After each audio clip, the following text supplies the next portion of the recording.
It's the largest air operation in the history of warfare. What is the United States' long-term strategic plan vis-a-vis this war in Iran? This is an evil regime which we must shut down if humanity is to survive. The leader of Iran led his people in chants, death to America. How is this war different than the 12-day war in June? When Iran says they're going to develop enriched uranium to weaponize ballistic missiles, you got to take them seriously. And once they develop intercontinental ballistic missiles, they'll hit the United States. You're damn right it's imminent. How will you know when the stage has been set? How will you know when it's mission accomplished?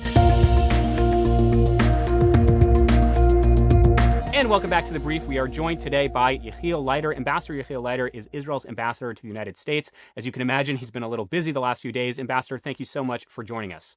Well, it's good to be with you, Shabbos. Thank you. So I want to start with the breaking news. Literally just in the last hour, there were well-placed military and diplomatic sources, according to Fox News, who've revealed that the Kingdom of Saudi Arabia is close to allowing its Air Force to strike targets inside of Iran. I mean, this would be unprecedented in the 21st century. I'm just curious, can you give us and our listeners an update on whether Israel of the United States believes that other countries will join in this coalition to strike the Iranian regime?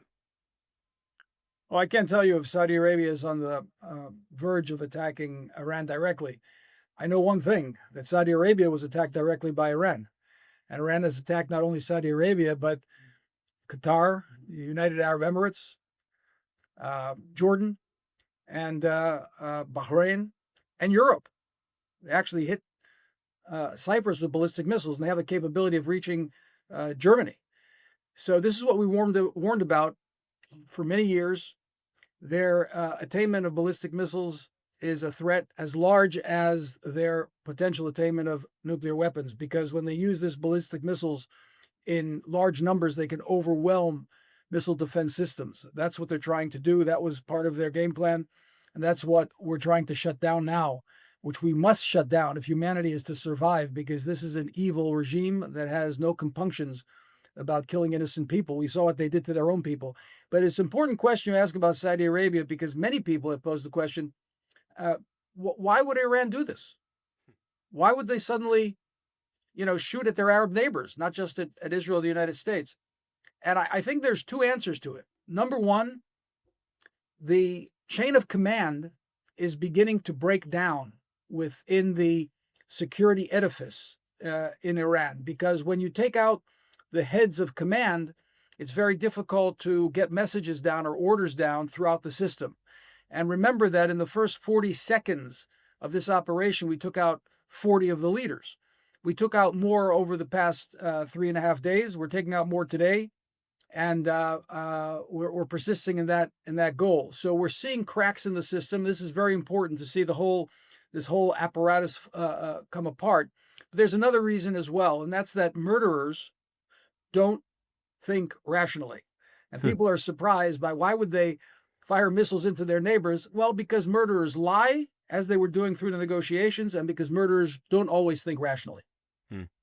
There's a lot to unpack there. I do just want to talk about my generation just for a moment. Gen Z in America are increasingly skeptical of the U.S.-Israel alliance. In fact, there was a CNN poll conducted the day of the war. Nearly 6 in 10 Americans disapprove of the U.S. decision to take military action in Iran. So what would you say to those Americans, particularly my generation, who are skeptical of what they would see as another forever war, what they would see as regime change in the Middle East? So I guess in the most rudimentary way I can ask, what is the United States' long-term strategic plan vis-a-vis this war in Iran?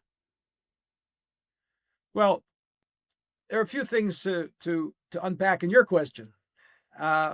Look, I don't believe that Gen Z is fundamentally different than previous generations.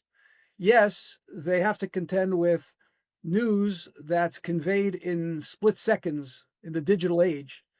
But I think that ultimately when people stop and think and educate themselves to greater depths of understanding, it's quite clear that you want to live freely and you don't want to be threatened with death.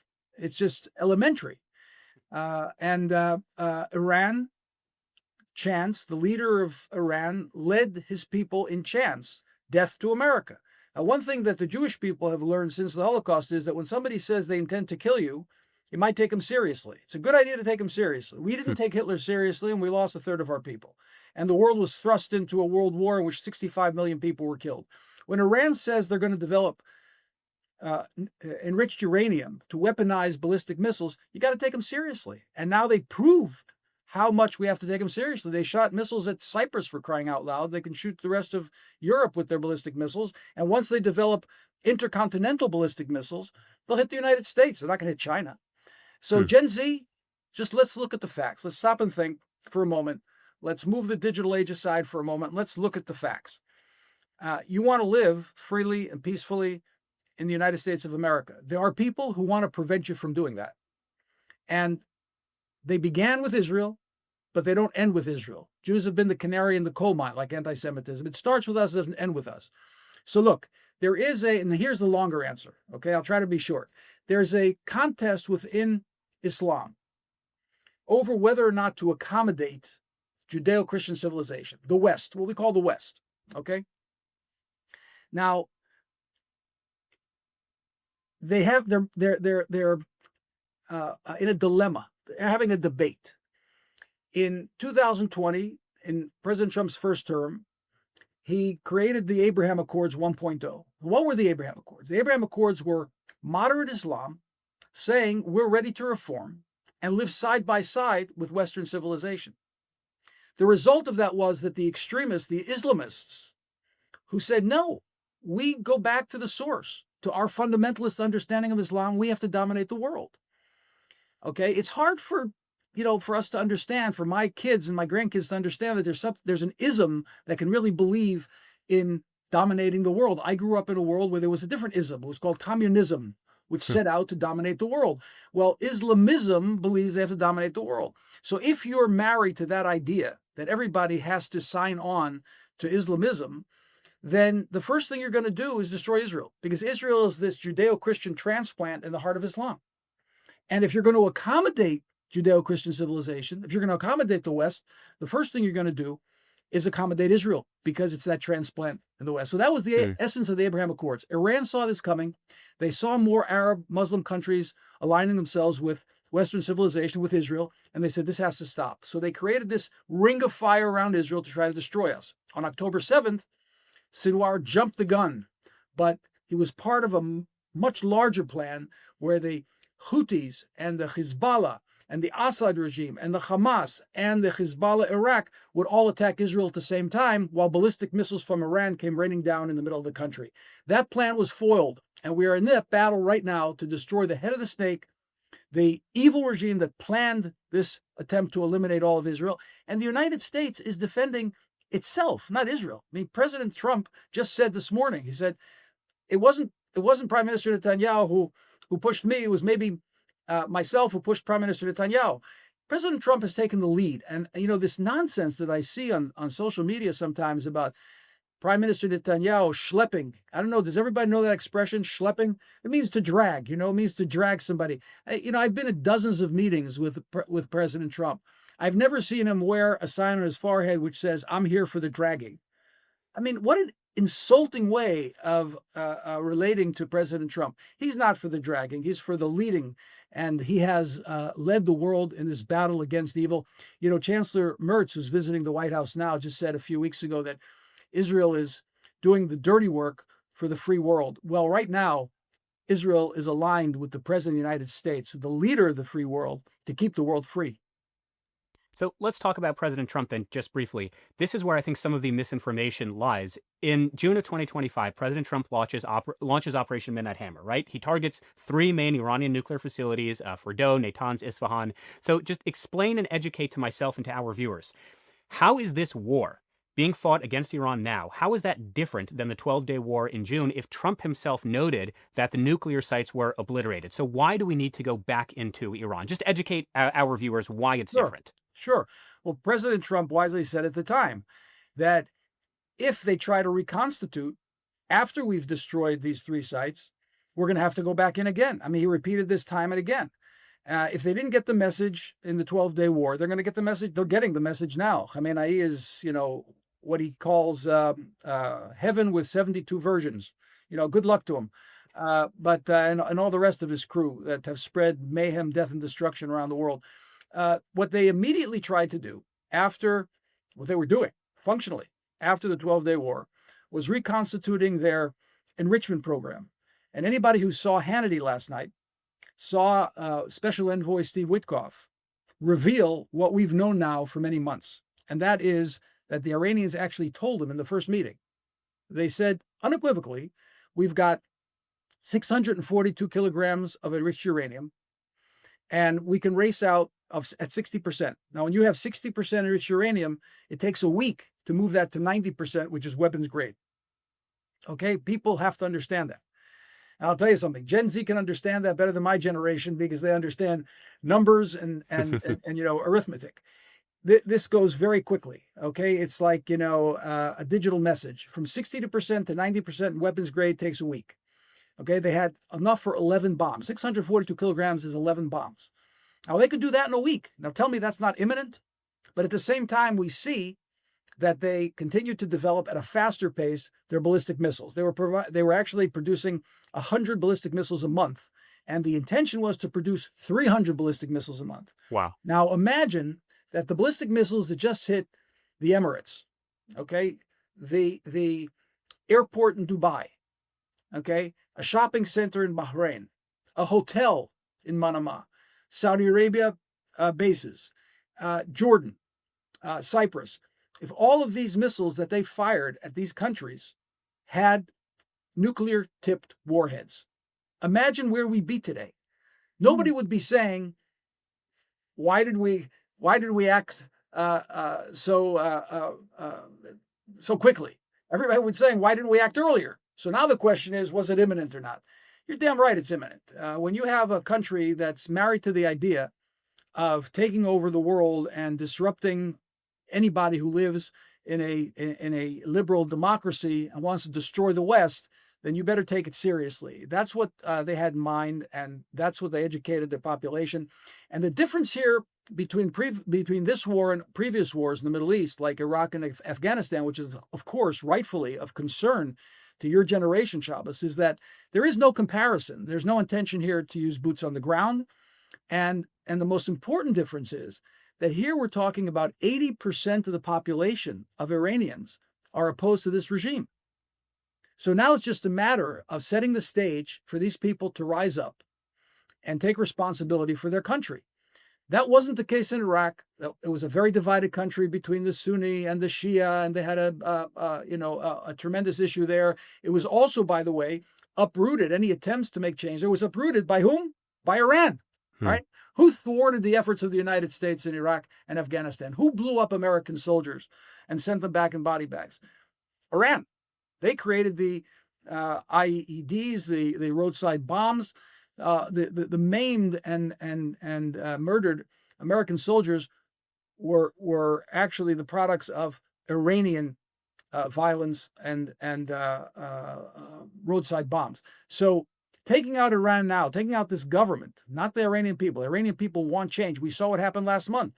Tens of thousands were killed after hundreds of thousands, perhaps millions, came out onto the streets. We have to give them the opportunity to express themselves. So I want to piggyback on that last point. We have seen the systematic removal of top Iranian leadership. Chief among them, as you said, is the Ayatollah, who's been leading the country since '89. But we have also seen someone like Mohammad Popkour, the commander of the IRGC, who, interestingly enough, had the role since last June when his predecessor, ironically, Hussein Salamani, was killed by an Israeli strike during the 12-day war. So when you say we need to set the stage in order to allow the Iranian people to take control of their own destiny, in Israel's eyes, A, what more needs to be done practically? And then B, how will you know when the stage has been set? How will you know when it's mission accomplished? Because again, if I'm talking to my generation, they'll think of that infamous George Bush mission accomplished sign in 2003. Meanwhile, we were in Iraq and Afghanistan for years longer. So when will we know when it is in fact mission accomplished? Look, Shabbos, there's no intention, not on Israel's part, and from what I understand from the administration's part, and I've been in all of the meetings between our two countries, there's no intention to enter Iran, to take part in their electoral process of appointing officials to run the country. We'll know it when this edifice of violence and chaos and spreading of terror collapses. And the estimate that the president is talking about is 4 to 5 weeks. It could be a little less, it could be a little more. We're talking about weeks. We're not talking about years. And I think we're already beginning to see, as I said, There are cracks in the system. During the June operation, the 12-day war, there were far more missiles that they were able to get off. Okay, they're able to get off much less right now. The reason for that is because the United States is covering a huge area of southern Iran, not leaving it to us. Okay, the Americans are in full battle gear right now, and we're taking the western area of Iran with double the amount of warplanes we had in operation in June. So you put all of this firepower together, it's the largest air operation in the history of warfare. Wow. The two largest and most professional, most accomplished air forces in the world are collaborating together. There's never been a level of collaboration between any armies or any countries as there is right now between Israel and the United States. And I personally think it's a sign of things to come. I think this level of collaboration is really fantastic, and it's going to enable us to finish this war efficiently upon reaching the goals that we've set for ourselves, which is eliminating this tyrannical regime, the terror sponsoring regime coming out of Tehran. So in the last few minutes I have with you, as it stands now, based on what you just said and based on what you're hearing, does Israel believe there's a strong enough consensus amongst the Iranian people living in Iran today to topple the regime? And then kind of the follow-up to that is, well, who? In the U.S., probably the de facto leader of the Iranian diasporic community is the Crown Prince, Reza Pahlavi. Does Israel have a favorite? Does Israel think that he can be a practical successor to the 95 million people living in Iran today? No, again, we're not involved with regime change. Okay. We're involved with regime toppling. Okay, we want to pull this regime down. The people of Iran will have to get their act together. The biggest problem that the Iranians have had, I mean, remember, they're talking about a country of over 90 million people with a glorious civilization, with a glorious past, with a rich, rich history. By the way, once this is over, the Iranian people are the most pro-Western people. You know, if you ask which is the most pro-Western country in the Middle East, obviously the first one is Israel. The second, people are surprised to hear, is Iran. And we're going to have a tremendously prosperous relationship with the Iranian people, but they have to choose. Their problem has been that they haven't been able to unify. This is their opportunity, as President Trump said, this is their opportunity to rise to the occasion, to get their act together, to form a transitional government that will run the country for the next year or so, and then spin into open and free elections so that they can have a constitutional government that is representative of the people and that is accomplished through open, free, and fair elections. That's where the Iranian people want to go. We've actually seen the numbers on this. 80% of the people are not in favor, oppose this regime. And we saw them come out to the streets. We saw them willing to give their lives. There's some 30 to 40,000 people that were killed in 72 hours opposing this death cult. And they want freedom. And I think that once we accomplish what we've set out to do, bringing this regime of terror and death down, the people will change the regime, not us. Last question, and then I will shut up. We have seen just a flood, an avalanche of disinformation and misinformation, particularly on social media. I want to give you a chance to respond to some of these seemingly bizarre accusations, chief among them from Tucker Carlson, who's already been fact-checked by Al Jazeera, by the Kingdom of Saudi Arabia, by Qatar themselves, when he accuses Mossad agents of being arrested in Middle Eastern countries for planting false flag operations. We have seen these unconfirmed accusations that Israel had deliberately dropped a bomb on Iranian girls' school in Minab. So I just wanted to hear directly from you as the ambassador, if you can respond to some of these accusations. Is it Israel's intention to deliberately target civilians in Iran? Well, it's just nonsense. There are certain things you just don't want to respond to because you don't want to even give it a second of credibility. Look, Tucker, I don't want to. He even said in his interview to Mike Huckabee that he's dealing with anger management. Maybe he should do some good therapy before he goes back on the air. We're dealing with somebody who is obviously not well. He's either very stupid or corrupt. I hope he's stupid because that's better than being corrupt. And the stuff that he's propagating on social media is simply obscene. And this is conspiratorial. It's classic anti-Semitism. I know you're not allowed to say anti-Semitism because, all you're accusing me of being. Yes, he's an anti-Semite. He's a rabid anti-Semite. And the stuff that he's propagating is goes into the category of the big lie told against the Jews. You know, the Jews are responsible for everything from Black Death to COVID. I mean, what are we not responsible for? And now we're bombing girls' schools. Okay, so we don't do that stuff. We don't spread COVID, and we don't bomb girls' schools, and we don't pay too much attention to lunatics on the air. I have family in Israel who are currently in bomb shelters because, of course, Iran is retaliating not just against the Gulf states and throughout the Middle East, but, of course, they're targeting Israel as well. What is the mood amongst the people of Israel today? What has their resolve been like as they are facing this onslaught from the Iranian regime? Well, Shabbos, here's the thing.